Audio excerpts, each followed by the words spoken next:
Ayan, bumili ako ng brake pad sa eBay and I had it shipped.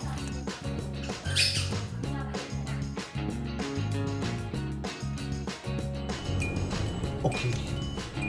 Dito tayo sa post office. Kukunin na natin yung shipment natin nung brake pads na in-order ko last time sa eBay. Yay! So, ikakabit natin ang maya. Alrighty! Na-receive ko na yung shipment from Jacklu. Ito na yung brake pads na in-order ko. Alright! Yes! Ito na.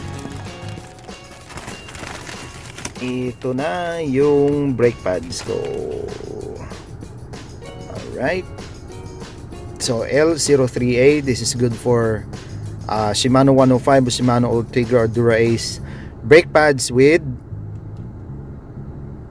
ano to? Yeah, with clip.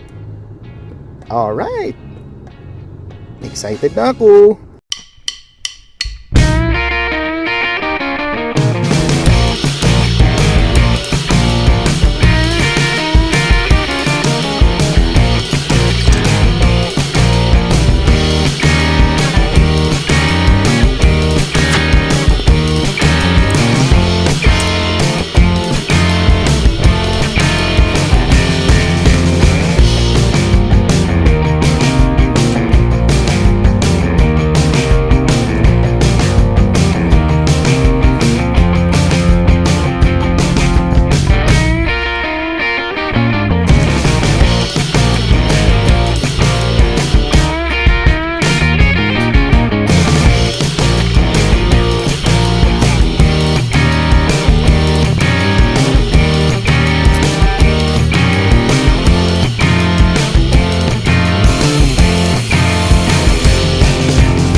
So ayan mga kapadyak, nakuha na natin yung brake pad and i-place na natin yung sa bike natin. So try natin yun kung maganda yung L03A. So I bought this for about $19